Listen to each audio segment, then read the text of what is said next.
Right breaking news చూస్తున్నాం. Secunderabad passport office వెనక ఉన్న ముత్యాలమ్మ అమ్మవారి విగ్రహ ధ్వంసం పైన కలకలం రేపింది. ఇక కొందరు గుర్తు తెలియని యువకులు విగ్రహం పైన దాడికి తెగబడ్డారు. ఇక గుడిలో శబ్దాలు రావడంతో చుట్టుపక్కల లేచి చూశారు. ఇక అప్పటికే విగ్రహాలు కూడా ధ్వంసం చేస్తున్నట్లుగా గుర్తించారు. దాడికి పాల్పడిన ముగ్గురిలో ఒకరిని పట్టుకున్నారు. వీరంతా కూడా ముంబై అలాగే బీహార్ నుంచి వచ్చి అఘాయిత్యానికి పాల్పడినట్లుగా తెలిసిందే. స్థానికుల ఫిర్యాదు మేరకు కేసు నమోదు చేసుకున్న పోలీసులు నిందితుడిని పట్టుకునే పనిలో పడ్డారు.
సికింద్రాబాద్ పాస్పోర్ట్ ఆఫీస్ వెనక ఉన్న ముత్యాలమ్మ అమ్మవారి విగ్రహ ధ్వంసం పైన కలకలం రేపింది.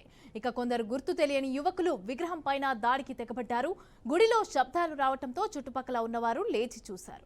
అప్పటికే విగ్రహాలు ధ్వంసం చేస్తున్నట్లుగా గుర్తించారు. ఇక దాడికి పాల్పడిన ముగ్గురిలో ఒకరినైతే పట్టుకున్నారు. వీరంతా కూడా ముంబై అలాగే బీహార్ నుంచి వచ్చి అఘాయిత్యానికి పాల్పడినట్లుగా తెలిసిందే. స్థానికుల ఫిర్యాదు మేరకు కేసు నమోదు చేసుకున్న పోలీసులు నిందితుల్ని పట్టుకునే పనిలో పడ్డారు.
ఇక అమ్మవారి విగ్రహ ధ్వంసాన్ని ఖండించిన బీజేపీ నేత చికోటి ప్రవీణ్ పైన దాడికి జరిగింది. ఇక దీనిపైన ఆయన అభిమానులు కూడా బగ్గుమంటున్నారు.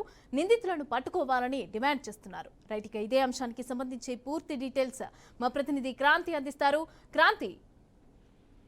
రైట్ మమత, ప్రస్తుతం ఏదైతే ఈ రోజు తెల్లవారుజామున మాత్రం సికింద్రాబాద్ లోని ముత్యాలమ్మ అమ్మవారిని మాత్రం ధ్వంసం చేసిన అగంతకులను అయితే గుర్తించి అదుపులో తీసుకున్నారు. అతనికి దేశశుద్ధి కూడా చేసేసి భక్తులు కావచ్చు, ఇటు హిందూ సంఘాలు కూడా పోలీసులకు అప్పగించడం జరిగింది. అతనిపైన కఠినమైన చర్యలు ఉండాలని కూడా కోరడం జరిగింది.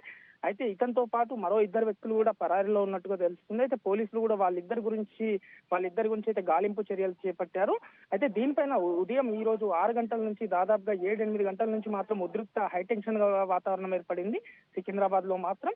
దీంతో పాటు ఎందుకంటే చికోటి ప్రవీణ్ కావచ్చు దీనిపైన దాడి చేయడం వీళ్ళు దీనికి ఎందుకనంటే గతంలో చూసుకున్న ఇప్పటి వరకు అయితే సికింద్రాబాద్ ముత్యాలమ్మ వారి దగ్గరికి ఇటు కిషన్ రెడ్డి, ఇటు మాజీ మంత్రి తలసాని కావచ్చు, వీళ్ళంతా ఆగ్రహం వ్యక్తం చేసినా కూడా ఇలాంటి వాళ్ళపైన కఠిన చర్యలు తీసుకోవాలని మాత్రం చెప్పడం జరుగుతుంది. అయితే ఇప్పుడు చికోటి ప్రవీణ్ పై దాడికి చూసుకున్నా కూడా ఎందుకంటే దీనికి దాడికి పాల్పడ్డ వాళ్ళు ఎవరు ఏంది అనేసి అని కూడా పోలీసులు విచారించి వాళ్ళని కూడా అదుపులో తీసుకొని వాళ్ళని కూడా శిక్షించాలని కూడా కోరుకునేటట్టు కనిపిస్తుంది మమత. రైట్, అదే విధంగా అంటే ముంబై బీహార్ ప్రాంతానికి చెందిన వారే ఈ గ్యాంగుగా వచ్చి ఇక్కడ ఈ విధంగా ధ్వంసం చేశారు అమ్మవారి విగ్రహాన్ని అనేసి అని చెప్పి చెప్తున్నారు. అంటే అక్కడి నుంచి ఇక్కడికి వచ్చి ధ్వంసం చేయాల్సిన అవసరం ఏమొచ్చింది? అంటే దీని వెనుక ఎవరైనా ఉన్నారనుకోవచ్చా? ఖచ్చితంగా మమత, ఇప్పుడు ఈ విషయంలో చూసుకున్నట్టయితే ఇప్పుడు ప్రస్తుతానికి ఏదైతే పోలీసులు అదుపులో ఉన్న ఒక అగాంతకుడికి సంబంధించి వీళ్ళిద్దరు కూడా కొడుకులుగా మాత్రం కొంతమంది భావిస్తున్నారు. ఒక కొడుకు ముంబై నుంచి, మరో కొడుకు బీహార్ నుంచి వచ్చిండ్రు. వాళ్ళిద్దరు మాత్రం పరారీలో ఉన్నారు. వీళ్ళు విగ్రహాన్ని ధ్వంసం చేసేటప్పుడు, ఎందుకంటే మనకు సీసీటీవీ ఫుటేజ్ లో కూడా చూడొచ్చు, ఆ తలుపులను కూడా ఏ విధంగా కాలుతో కొట్టడము, విగ్రహాన్ని ఏ విధంగా చేశాడు అనేదని మనకు స్పష్టత ఖచ్చితంగా విజువల్స్ లో కనిపిస్తున్నాయి.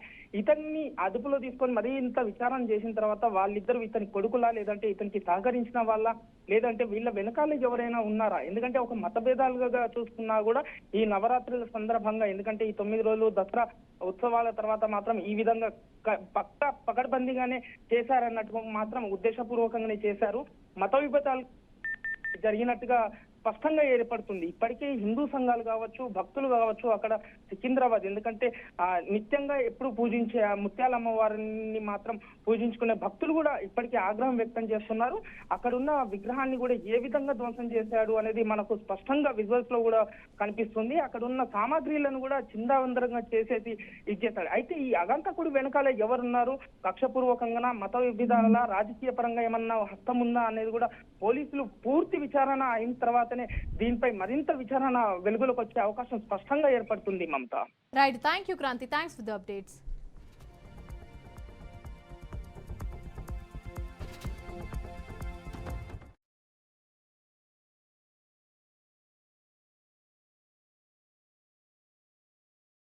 మళ్ళీ నిరసన తెలపడానికి వచ్చిన హిందువులని అరెస్ట్ చేస్తున్నారు. ఇది చాలా ఘోరమైన, తీవ్రమైన చర్యగా నేను భావిస్తున్నా. మరి కాంగ్రెస్ పాలనలో మరి హోమ్ మినిస్టర్ కూడా లేడు. అంటే అందరు తెలిసిన విషయమే, హోమ్ మినిస్టర్ ఎవరో ఎంఐఎం పార్టీకి చెందిన అసదుద్దీన్ ఓవైసీ హోమ్ మినిస్టర్ గా వ్యవహరిస్తున్నాడు ఎంకకెళ్ళి. మరి సిగ్గుండాలే కాంగ్రెస్ పార్టీలో, కొంచెం కూడా సిగ్గు శరం లేకుండా దాడులు చేపించి ఉంటా మా హిందువులనే అరెస్ట్ చేసే పరిస్థితి అలా ఈ రాష్ట్రంలో ఉంది. ఈ రాష్ట్రంలో ఇదే కాంగ్రెస్ పాలన ఇలాగే ఉంటే, హిందువులు మేల్కోకపోతే మరి బంగ్లాదేశ్ లో హిందువుల పరిస్థితి ఎలా ఉందో ఇలా మన తెలంగాణ రాష్ట్రంలో హిందువుల పరిస్థితి అలా ఉంటుందని చెప్పి సందర్భం తెలియజేస్తూ, మరి పోలీస్ శాఖ కూడా